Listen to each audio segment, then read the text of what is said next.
Hey, what's going on, everybody? Steve here, Raking Profit, coming back to you with another video in my car. It's freezing. I feel like I have no blood circulation in my hands.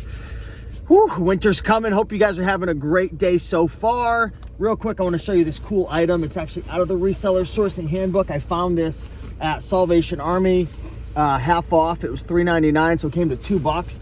A Dunkin' Donuts jacket. Believe it or not, these things sell pretty well, between 30 to 50 bucks. Probably more around $40, but I used to work at Dunkin' Donuts, so be on the lookout for stuff like that. It's weird, it's different. But anyways, today what I wanted to talk about was something pretty fun. I want to talk about the 7 signs of a newbie beginner reseller inside the thrift store. How can you tell if a competitor or someone in a thrift store is a newbie, is a beginner? A lot of times when I'm in a thrift store, I could tell right off the bat if someone's a beginner. And there's nothing wrong with it, but we've all been there. And looking back over the last 7 or 8 years, I've definitely grown a lot. And there were some things that I used to do and ways that I would act, kind of awkward, weird things that I would do when I was new. And I wanted to point these things out. And I want you guys and gals to contribute in the comments below. Let me know what are some signs of a newbie, of a beginner in a thrift store that I didn't mention. So without further ado, let's dive right into it. So take out my handy notes.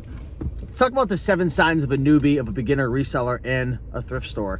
The first one, and some of these are going to be generalizations, but the first one is a newbie beginner is going to be glued to their phone. They are going to be absolutely glued to the eBay sold listings.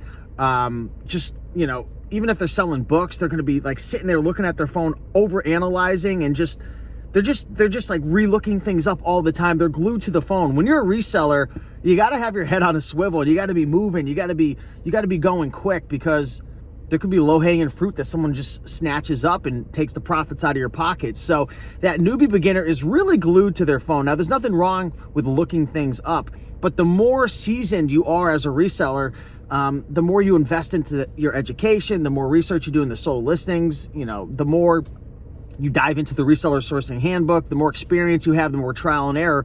You just move quicker, you make decisions faster, and you're not glued to the phone as much. So that's one of the first tall tale signs. Secondly, transitioning from that, is they move very slow in a single section. Now, there's nothing wrong with taking your time, and depending on your age, you know, or what type of category you're in, maybe with like glassware versus books, you're probably going to move a lot faster with books versus glassware, because there's a lot of particular things to look out for. But a newbie, really, they move very, very slow in a single section. They're glued to their phone. They're just stuck kind of like in a single spot for 15, 20, 30 minutes. And a lot of times it's because they really don't know what they're doing. They're trying to be careful, and you can't blame them. But that's one of the tall tale signs as well. You know, a real seasoned veteran reseller, they're typically moving very quickly.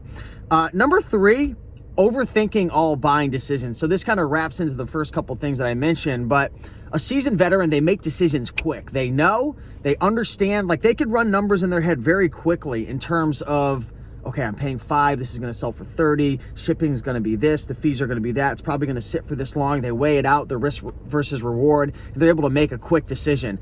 A beginner, they're calculating the shipping. They don't really understand the difference between flat rate and the different shipping methods and platforms, and you know, the big items kind of scare them. They're trying to like break down all the fees and payment processor fees, so on and so forth. So that's another tall tale sign. Number 4, and this was me, I'll tell you, this was me all the way. I was such a weirdo.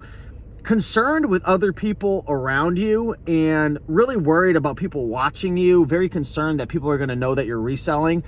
This was me. I mean, my mom and I, we used to freak out. We would be I remember being at Savers and scanning books, and if someone would come next to me, like I would kind of hide and like curl over or like walk out of the aisle. Like I was a complete weirdo. I was scared. I don't know what, I thought maybe what I was doing was possibly wrong, or maybe I didn't want people to know that I was reselling to give away my seat. I don't know what was wrong with me, but I was whacked out. But that's something that a lot of beginners deal with, and there's nothing wrong with it. I've gone through it. Maybe some people are just more socially awkward than others, but I was in that category, and that's definitely a tall tale sign. Once you know, nowadays, my mom and I, we don't care if there's 20 people around us. We don't care if there's competition around us. We don't care if the competition's already there. We'll go right in the aisle.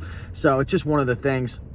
Number 5, removing tags, swapping tags, throwing stickers over other stickers, ripping off things. You know, a lot of times when you're new, and I ain't gonna admit to anything, I'm not gonna plead guilty to anything, but we all know what the truth is for 99% of resellers when you first get started. You're just more inclined to do sketchy things. Not stealing, maybe you're drawing the line, but a lot of new resellers, they're ripping tags off, they're swapping tags, they're doing, depends how far you're gonna push it. But when you're first getting started, you're like so excited to find items, and you're like, oh, it's priced at 10 bucks. Well, let's just swap this tag. I'm not saying to do it, it's wrong. Do not do that. It is technically stealing. You could probably get arrested. Don't do it. But I talked to a lot of people. I was a new reseller at once. I ain't admitting anything, but all I'm saying is we all know the deal. Number 6, this is the tall tale sign of a brand new newbie beginner bookseller. They're scanning, and you got the beep going off. Beep, beep, da-doink, da-doink. The beep is the scan, and then cha-ching, cha-ching. Not cha-ching, I don't know what that noise is, but there's a noise that that means it's a buy, and then there's a like boop.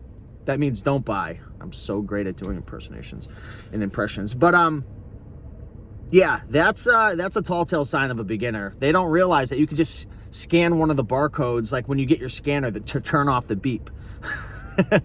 So every time I see someone in the book selling section and they're scanning and it's so loud, they don't have headphones, and I'm like, these guys must be a beginner, or maybe they're just stupid. Number 7, lots of low profit items in cart, because, and this is the last one, by the way, lots of low profit items in the cart, maybe just based on you observing, because the beginner doesn't understand the relationship between profit and the time it's going to take for them to process it, list it, take pictures, the percentage of items that could be refunded, customer service issues. And when I was new, you know, I would deal with a couple dollars profit, $5 profit on clothing. And as I grew, I realized, wow, things take a lot longer. I have to preserve my cash, because there's a difference between sales and profit and actually cash flow that you can reinvest back into your business. And a lot of beginners, they'll just pick everything and anything because it makes a profit, but they don't understand the sell-through rate. They don't understand, you know, how much profit they're actually going to make. They don't understand that things go wrong. Murphy's Law, what could go wrong probably will go wrong. Issues come up. So as you become more of a seasoned veteran, you start to build more padding. And inside the Reseller Sourcing Handbook, again, thank you everyone who's been joining. We cover a lot of this stuff. We talk about the sell-through rate, the level of difficulty to find, the average selling price, so on and so forth. And these are things that you need to know, and only come with experience, is what the sell-through rates are. And you have to learn how to study the sold listings before you buy an item to really understand that relationship between time, money, what's your time worth, and ultimately the business that you're trying to create, because everyone has different models. Some people have that high volume turnover. They got systems in place, employees. Other people are a one-man, woman show. And, you know, it doesn't make sense to be listing things that are going to take you 20 minutes to list and only make $2 profit. So those are some tall tale signs. Number 1, glued to the phone. Number 2, moving very slow in a single section. Number 3, overthinking buying decisions. Number 4, concerned with what people are thinking or if people are around them looking at them. Number 5, doing sketchy things like removing tags, could even take it to the extent of stealing. Number 6, the beeper's on when you're scanning. And number 7, lots of low profit items in the cart. So leave a comment down below. Let me know what you thought, if you have any tips, if there's anything I missed. And yeah, I appreciate you guys. Much love, and have a fantastic day. Bye.